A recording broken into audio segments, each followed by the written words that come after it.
오늘은 종교개혁 기념 주일입니다. 항상 10월의 마지막 날인 10월 31일이 종교개혁 기념일인데요.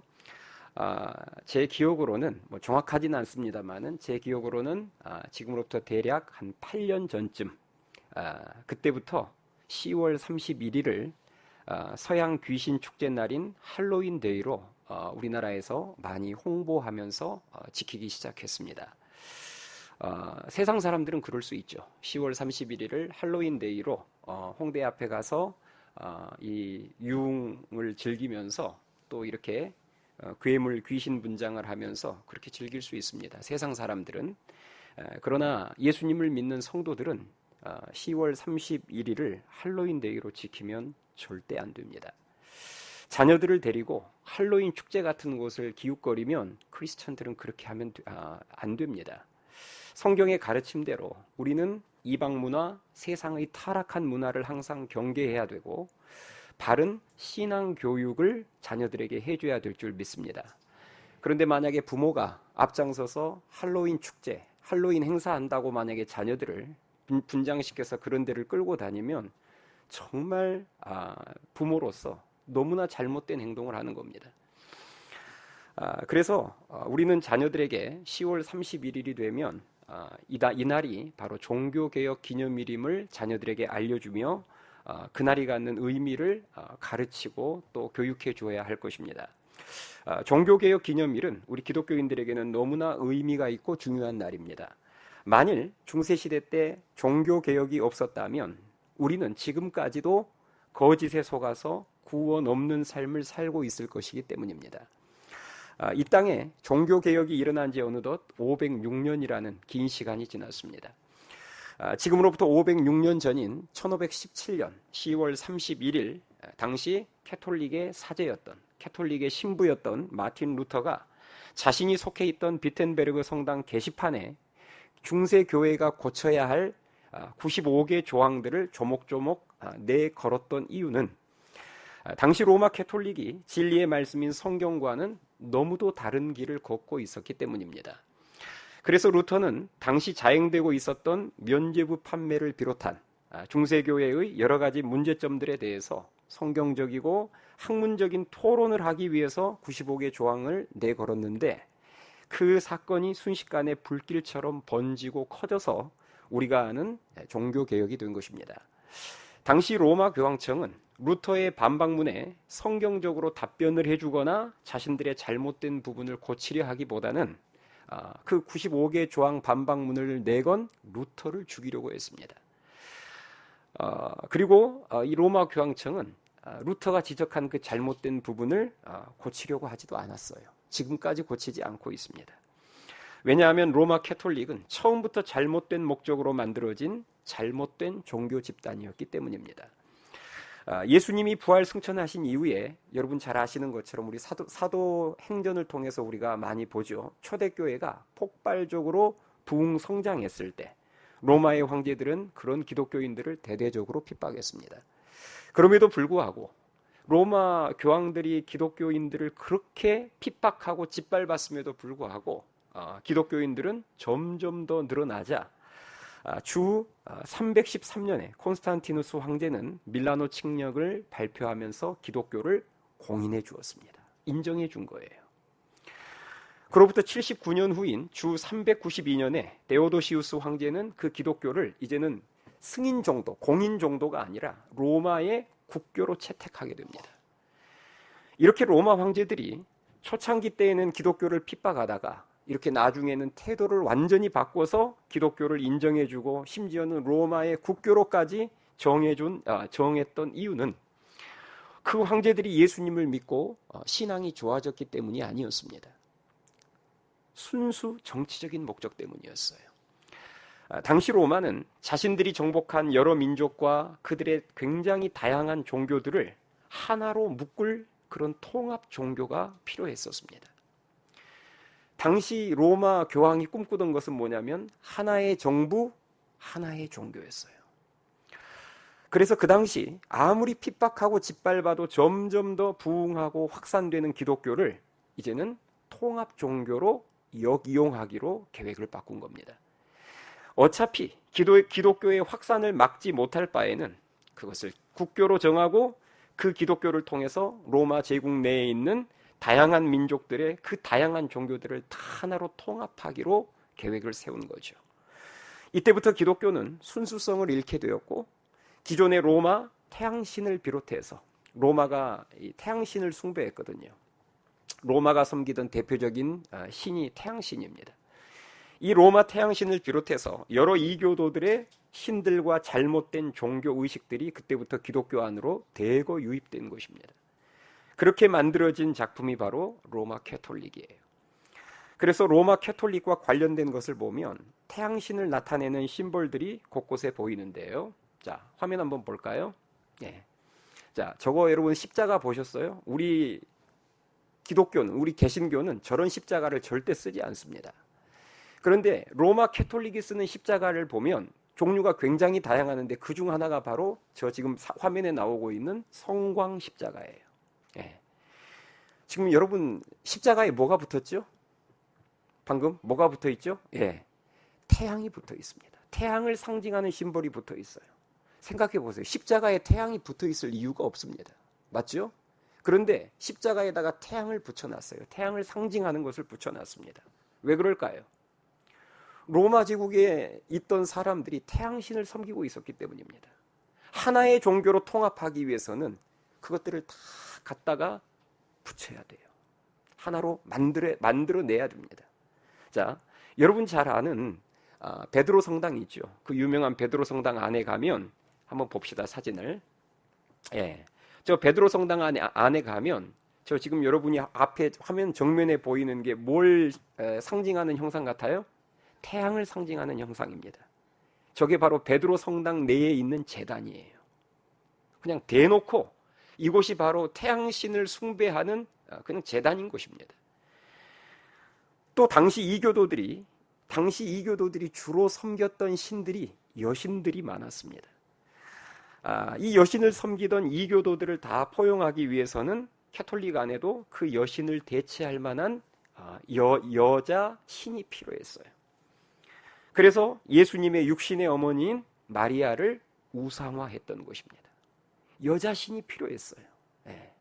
그래서 이 교회 안에서 어떻게 여신을 만들어낼 수 있을까 해서 생각해낸 인물이 바로 이 예수님의 육신의 어머니인 마리아죠. 그래서 그때부터 마리아를 신격화하기 시작했습니다. 그래서 앞에다가 뭘 붙이죠? 마리아라고 하지 않고 성모 마리아라고 합니다. 우리가 믿는 하나님은 삼위일체 하나님이에요.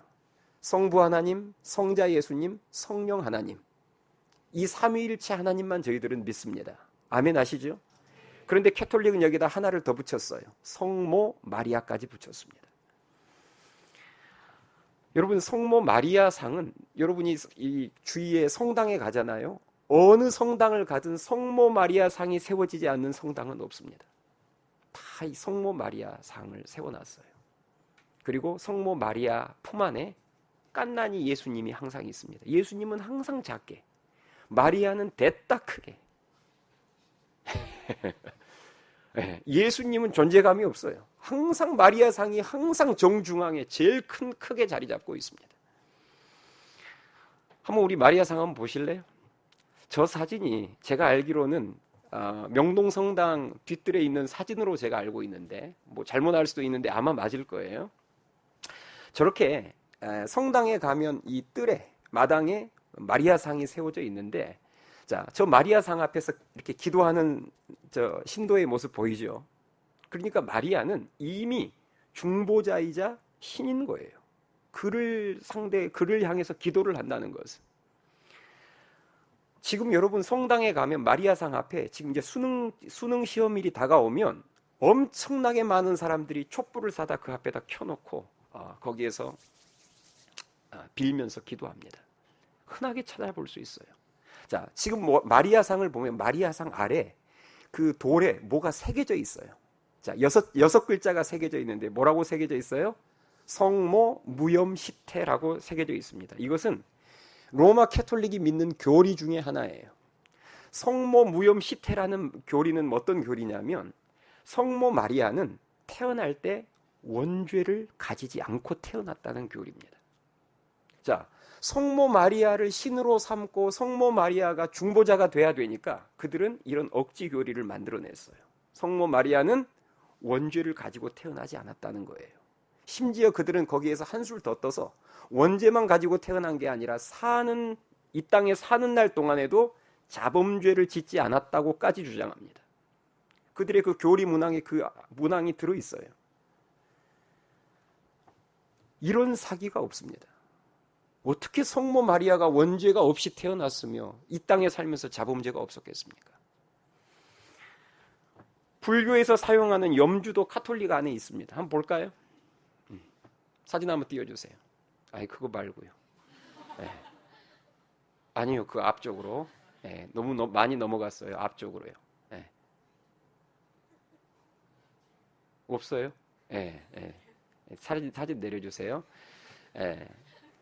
여러분 뭘 말하는지 아실 거예요. 이게 이렇게 이게 뭐죠? 목걸이인데 구슬이 이렇게 꿰어진 목걸이 있죠. 그것을 우리가 보통 이제 불교에서 염주라고 해요. 스님들이 이렇게 구슬을 이렇게 돌리면서 염주. 그게 캐톨릭 안에도 있습니다. 캐톨릭에서는 묵주라고 하죠.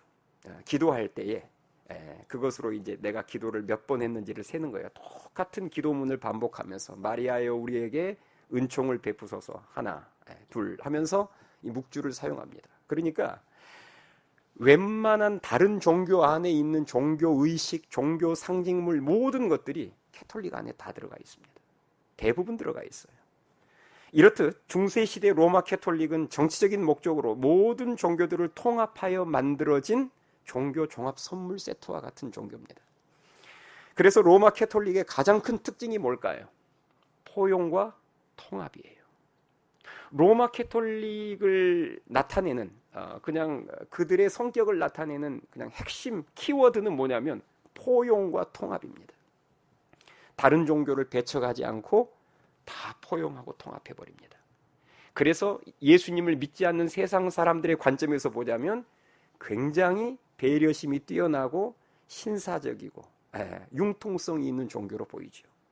반대로 개신교는 너희들은 너희들만 진리라고 주장하고 다른 종교에 대해서 배척하지만 캐톨릭은 그렇지 않다는 거예요. 그러니 믿지 않는 자들의 관점에서 보면 캐톨릭이 훨씬 더 괜찮은 종교로, 마음이 넓은 종교로 보이는 것입니다. 과거 우리 조선 땅에 캐톨릭이 들어왔을 때 우리 조선에 개신교보다도 캐톨릭이 먼저 들어왔어요. 캐톨릭이 들어왔을 때 우리 개신교보다 한 100년 전쯤 캐톨릭이 먼저 들어왔습니다. 그때 우리나라의 종교는 유교였어요. 그러니까 유교에 있어서 핵심은 여러분 제사잖아요. 그렇죠? 제사를 통해서 조상신을 섬겼던 나라입니다. 성경은 조상들에 대한 제사를 용납해요? 용납하지 않아요? 용납하지 않습니다. 10계명 중에서 몇 계명을 어기는 거죠? 제사를 드리면 제2계명, 우상 숭배를 하지 말라는, 형상을 만들지도 말고 그것 앞에 절하지도 말라는 2계명을 범하게 되는 거예요.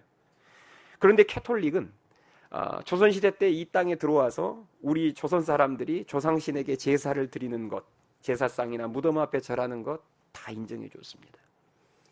캐톨릭은 우상 숭배를 인정합니다. 그래서 그들은 마리아뿐 아니라 많은 성인들의 유골이나 그 성인들의 형상을 만들어서 거기에 절을 하고 기도하며 숭배합니다. 자, 사진 한번 보실래요? 해골을 숭배해요. 저희 지금 해골 사진이거든요. 해골. 지금 교황이 성 바칠라프 해골을 들고 기도하고 있는 모습이에요. 저게 제가 알기로 2009년도에 체코에서 있었던 일입니다. 교황이 죽은 성인의 해골을 들고 그걸 가지고 기도를 하는 모습이에요. 여러분, 이렇기 때문에 캐톨릭의 10계명에는 우상을 만들지 말고 절하지 말라는 2계명이 없습니다. 자, 화면 한번 보실래요? 자, 이게 지금 우리 개신교의 10계명과 천주교의 10계명을 이렇게 대조해 놨는데 차이가 어디에서 나느냐? 다 똑같은데 2계명에서 차이가 납니다. 우리는 2계명이 성경에 있는 그대로, 출애굽기에 있는 그대로 2계명은 우상을 만들지도 말고 절하지도 말고 섬기지 말라는 것인데 천주교가 쓰고 있는 10계명을 보면 2계명이 아예 없습니다. 왜? 자기들이 우상 숭배를 하고 있으니까요. 그러니까 2계명을 지워버리고, 그런데 10계명 숫자를 맞춰야 되니까 10계명을 2개로 분리시켜서 10개 숫자를 맞췄습니다.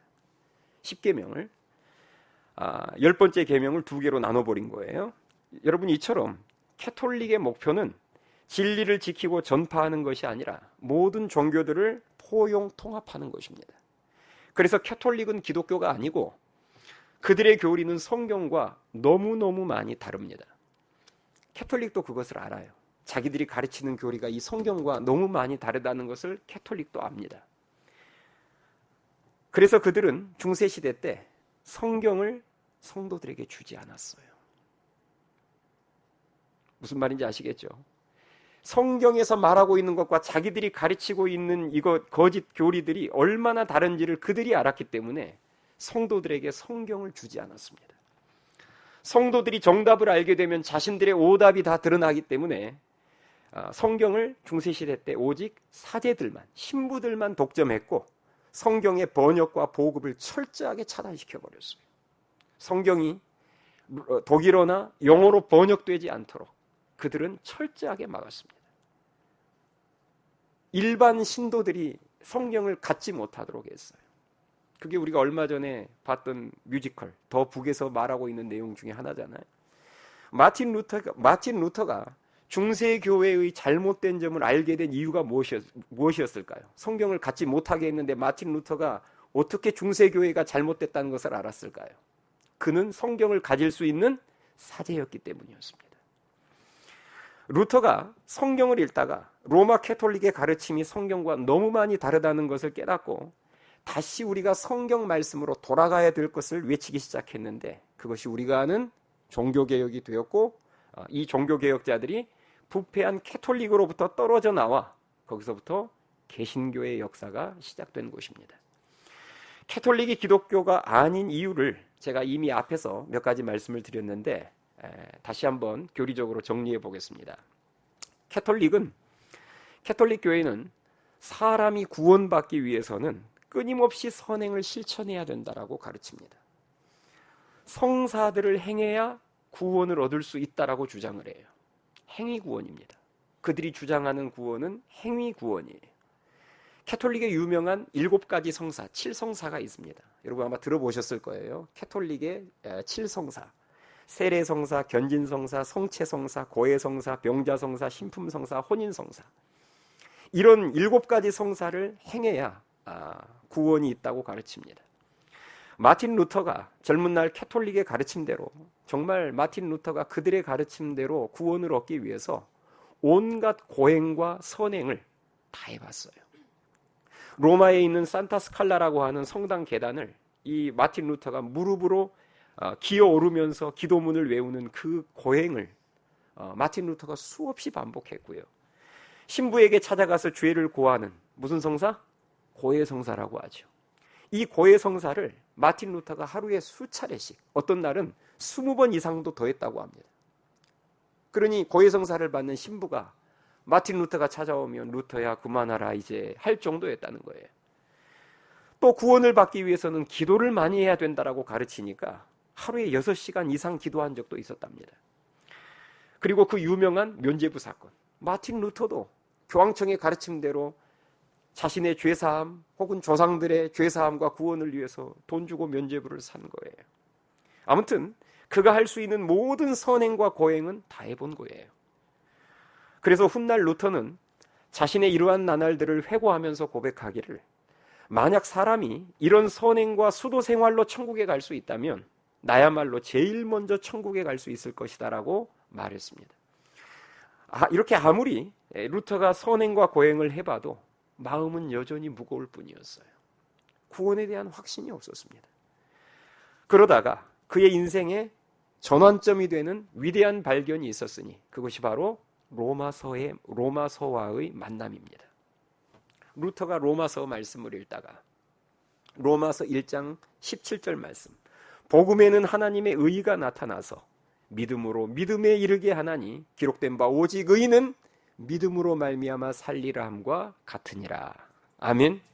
이 말씀을 만난 거예요. 복음에는 하나님의 의가 나타나서 믿음으로 믿음에 이르게 하나니 기록된 바 오직 의는 믿음으로 말미암아 살리라 함과 같으니라. 루터는 이 성경 말씀을 통해서 이 말씀과의 만남이 그의 인생을 바꿔놓고 기독교 역사를 바꿔놨습니다. 루터는 이 성경 말씀을 통해서 죄인이 의인이 되는 것은 기도나 고해성사나 선행이나 고행을 통해서 되는 것이 아니라 나의 죄를 위해서 십자가에서 우리 대신 죽음의 형벌을 받으시고 3일 만에 부활하신 예수님을 믿는 믿음으로 의인이 된다는 사실을 깨달은 거예요. 할렐루야. 잊지 마세요. 우리의 구원은 선한 행위를 많이 해서 얻을 수 있는 것이 절대 아닙니다. 우리의 죄값을 십자가의 죽음으로 대신 치러주신 예수 그리스도를 믿는 믿음으로만 구원 얻을 수 있음을 굳게 믿으실 수 있기 바랍니다.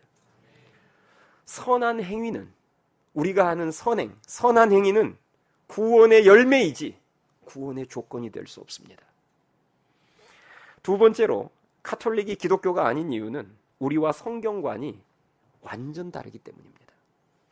일단 캐톨릭에서 쓰는 성경은 우리가 쓰는 성경과 달라요. 어떤 부분에서 다르냐? 캐톨릭은 66권인 성경 말씀에 성경 말씀이 아닌, 하나님 말씀이 아닌 외경 7권을 임으로 추가하는 죄를 범했습니다. 하나님의 말씀을 가감해서는 안 되는데 이 로마 캐톨릭은 아까 10계명 중에서 2계명을 빼버리고 감해버리고 그리고 하나님의 말씀이 아닌 외경 7권을 더해버렸어요. 그래서 우리는 성경이 66권으로 구성되어 있지만 캐톨릭은 여기에다가 7권이 더해져 있습니다. 그래서 73권이에요. 그들은. 그러면 왜 외경 7권을 더했을까요? 외경 7권을 그들이 추가한 이유는 간단합니다. 그들이 주장하는 거짓 교리들, 죽은 자를 위한 기도나 연옥설 같은 이 거짓 교리들이 여기에는 찾아볼래야 찾아볼 수가 없거든요. 근거가 없어요. 그러니 그 근거를 만들어내기 위해서 외경 7권을 성경에다가 자기들 마음대로 임으로 추가한 것입니다. 그런데 이보다 더 문제가 되는 것은 뭐냐? 그들은 성경의 절대 필요성을 부인한다는 거예요. 교회는 진리의 말씀 위에 세워진 성도들의 모임입니다. 아멘 하시죠? 우리는 교회는 진리의 말씀 위에 세워진 성도들의 모임이에요.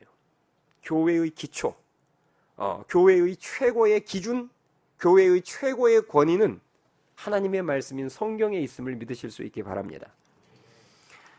그러나 카톨릭은 달라요. 카톨릭은 성경보다 교황의 권위가 더 위에 있습니다. 그래서 성경의 절대적인 필요성을 부인하는 거예요. 우리 기독교의 최고의 권위는 하나님의 말씀에 둬요. 성경에 둡니다.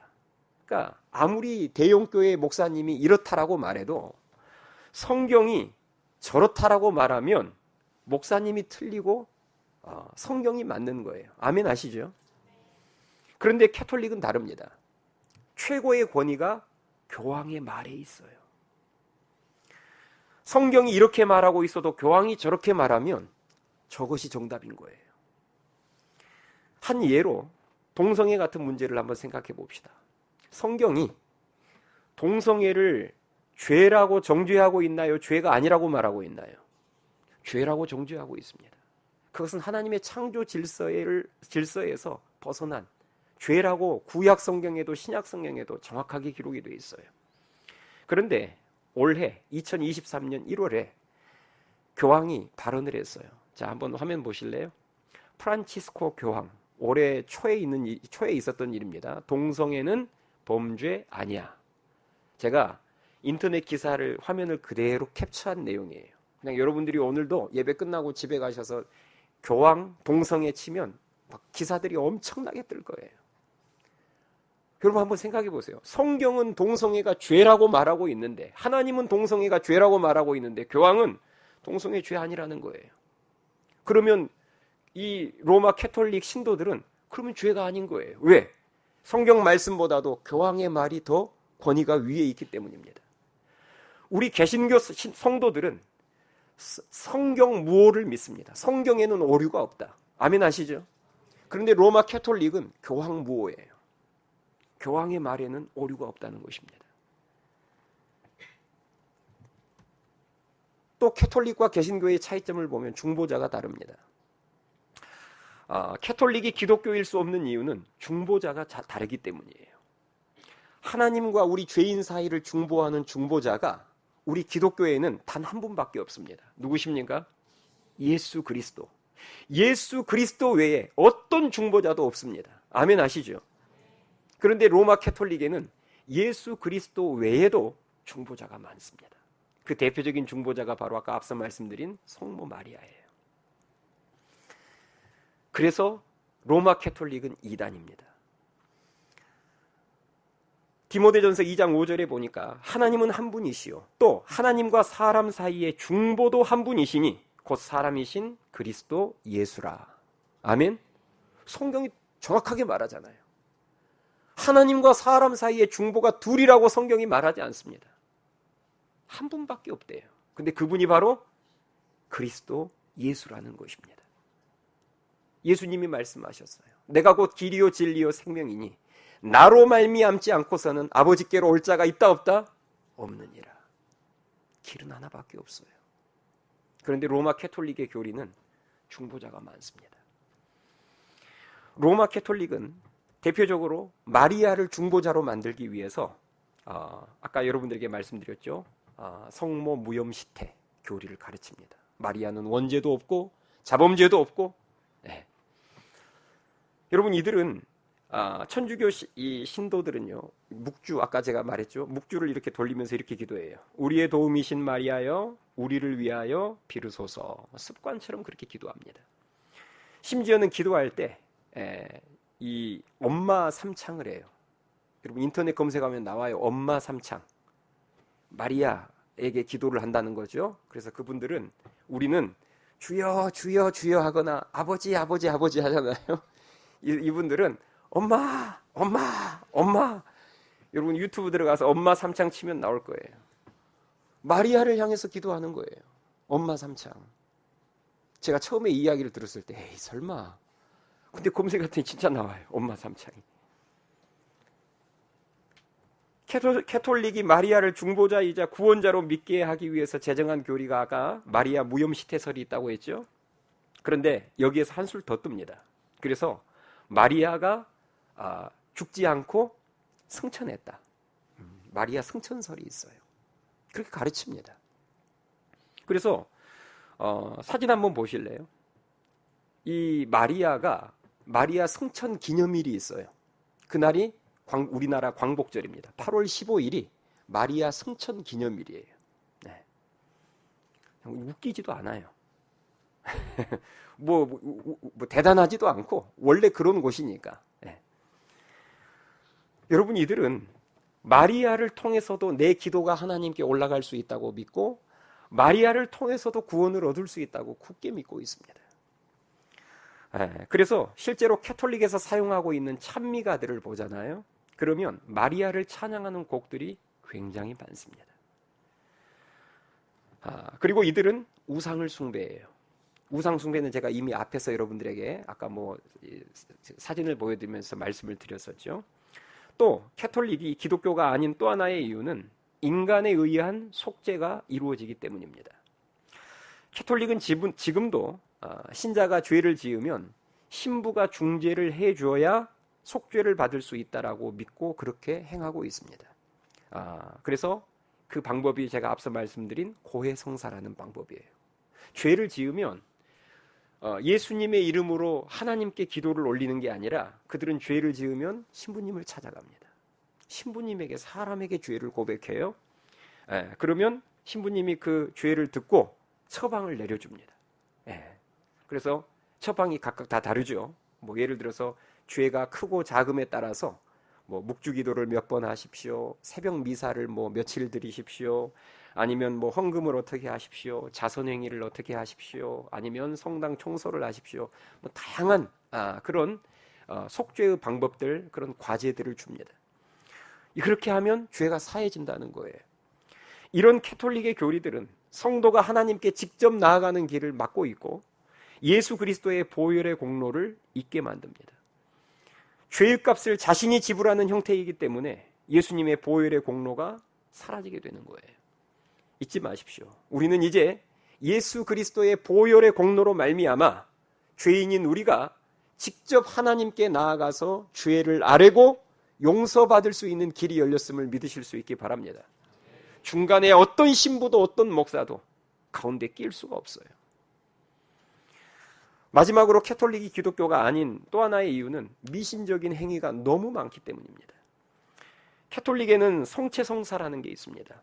기독교 우리 성찬식과 오늘 했던 성찬식과 같은 것인데 이 캐톨릭에서 믿는 것은 화채설이에요. 화채설이 뭐냐면 그들이 나눠주는 이 밀떡과 포도주가 실제 예수님의 피와 몸으로 변한다고 그들은 믿습니다.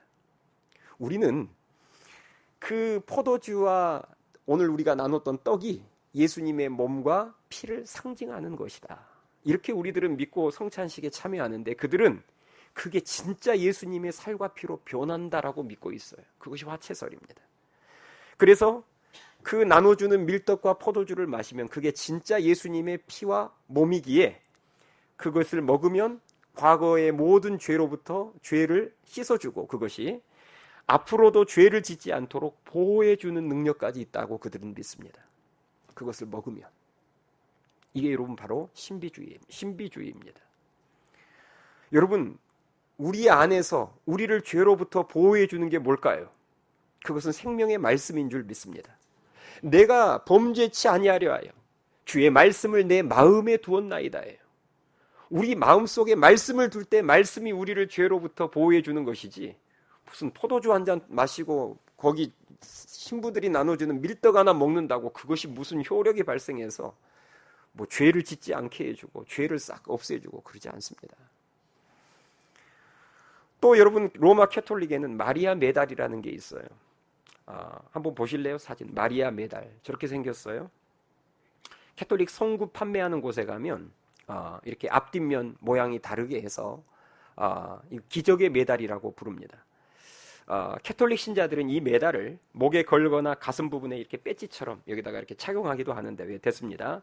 여러분 이 메달은 가타리나 라브레라는 수녀에게 성모 마리아가 어느 날 나타났다는 거예요. 환상 가운데. 그래서 이 메달의 모양을 구체적으로 묘사해주면서 이 신부에게 수녀에게 다음과 같이 말했다고 합니다. 이런 형태로 만들어진 메달을 만들어서 몸에 지녀라. 믿음을 가지고 그 메달을 몸에 지닌 사람은 모두가 큰 은총을 받게 될 것이다. 이 계시를 받은 수녀가 그 계시대로 만든 메달이에요.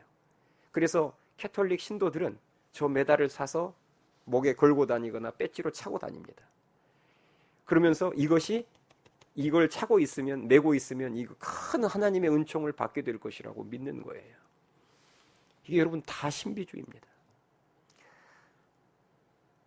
여러분 오늘 본문 말씀으로 마지막 넘어와서요. 지금 오늘 본문 말씀은 사도 바울이 갈라디아 교회 성도들에게 외치는 핵심 메시지입니다. 예수 그리스도 외에 예수 그리스도를 믿는 믿음 외에 우리들에게 다른 복음은 있다 없다? 없다. 이게 지금 오늘 본문의 핵심 말씀이에요. 자, 오늘 본문 6, 7절 말씀을 우리 함께 읽고 오늘 말씀을 마치겠습니다. 6, 7절 시작. 그리스도의 은혜로 너희를 부르신 이를 이같이 속히 떠나 다른 복음을 따르는 것을 내가 이상하게 여기노라. 다른 복음은 없나니 다만 어떤 사람들이 너희를 교란하여 그리스도의 복음을 변하게 하려 함이라. 아멘. 예. 무슨 말이냐면 사도 바울이 이 갈라디아 교회에 예수 그리스도의 십자가 복음을 전파하고 가르치고 떠난 후에 거짓 율법 교사들이 이 갈라디아 교회 안에 들어온 거예요. 그래서 그들이 거짓 교리를 가르치는데 그 거짓 교리의 핵심이 뭐예요? 구원을 얻기 위해서는 예수님을 믿는 믿음만 가지고서는 안 되고 너희들 할례도 행해야 된다는 거예요. 율법을 지켜야 된다는 것입니다. 이것이 바로 오늘 본문에서 사도 바울이 말하고 있는 다른 복음이에요. 죄인인 우리가 죄 사함을 받고 구원받을 수 있는 유일한 길은 예수 그리스도를 믿는 믿음 하나뿐인데 왜 거기에 잘못된 거짓을 섞느냐는 말입니다. 예수님만 믿으면 되는데 왜 율법을 지켜야 된다, 할례를 행해야 된다, 그 헛된 복음, 다른 복음, 거짓 복음을 너희들은 그리도 쉽게 받아들이느냐는 말입니다. 여러분, 우리가 진리의 말씀 안에서 깨어있지 않으면 우리 역시도 다른 복음에 물들게 됩니다. 여러분 잊지 마세요. 예수 그리스도 외에 우리에게 다른 중보자는 없습니다. 예수 그리스도 외에 우리에게 다른 복음은 없습니다. 예수 그리스도를 믿는 믿음만 있으면 여러분 구원받는 줄 믿으실 수 있기 바랍니다. 제가 앞서 말씀드린 것처럼 우리에게 선행이 있어야 돼요. 그러나 선행은 우리의 구원의 열매이지 구원의 조건일 수는 없습니다. 바라기는 여러분이 종교개혁 506주년 기념주의를 맞이해서 다시 한번 진리의 말씀을 마음속에 굳게 새기고 우리의 유일한 중보자이자 유일한 구원의 길이 되신 예수 그리스도 한 분을 굳게 믿음 안에서 붙드셔서 바른 진리의 길, 구원의 길을 걸어가시고 무엇보다도 그 구원의 길을 이 거짓으로 가득 찬 세상에 힘써 전파하는 삶을 사실 수 있기를 주님의 이름으로 축원합니다. 찬양하시겠습니다.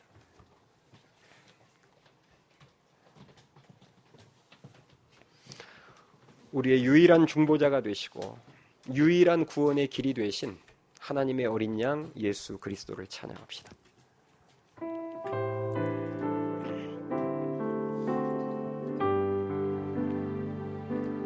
우리 보좌 앞에 모였네.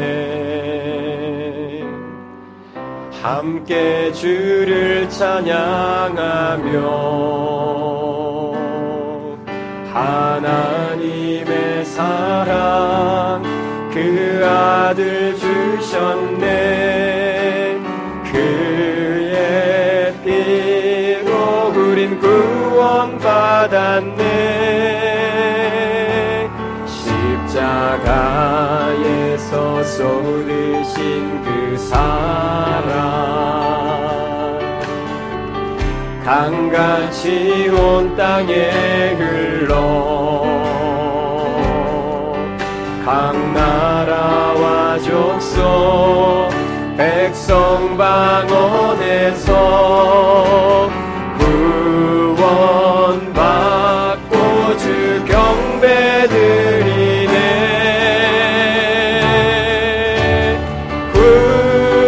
구원하심이 보좌에 앉으신 우리 하나님과 어린 양께 있도다. 구원하심이 보좌에 앉으신 우리 하나님과 어린 양께 있도다. 우리 처음부터 다시 고백합니다. 우리 보좌 앞에 모였네. 함께 주를 찬양하며 함께 주를 찬양. 우리의 신앙을 고백합니다. 하나님의 사랑 그 아들 주셨네. 우리의 마음을 실어 선포합니다. 그의 피로 우린 구원받았네. 피로 우린 구원받았네. 십자가에서 쏟으신 그 사랑 강같이 온 땅에 흘러 강같이 온 땅에 흘러 각 나라와 족속 백성 방언에서 구원받고 주 경배드리네.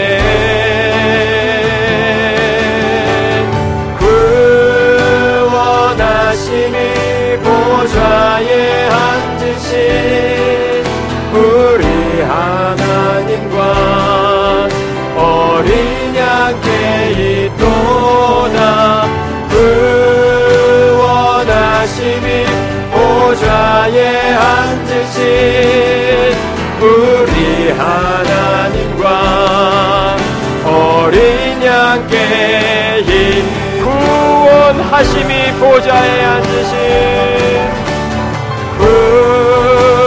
구원하심이 보좌에 앉으신 우리 하나님과 어린 양께 있도다. 구원하심이 보좌에 앉으신 우리 하나님과 우리 두 손 들고 찬양합니다. 하나님의 어린 양을 찬양합니다. 구원하심이 보좌에 앉으신 구원하심이 보좌에 앉으신 우리 하나님과 어린 양께 있도다. 구원하심이 보좌에 앉으신 우리 하나님과 어린 양 우리 마음을 다해서 다시 마지막으로 찬양합니다. 구원하심이 보좌에 앉으신 구원하심이 보좌에 앉으신 우리 하나님과 어린 양께 있도다. 구원하심이 보좌에 앉으신 우리 하나님과 어린 양께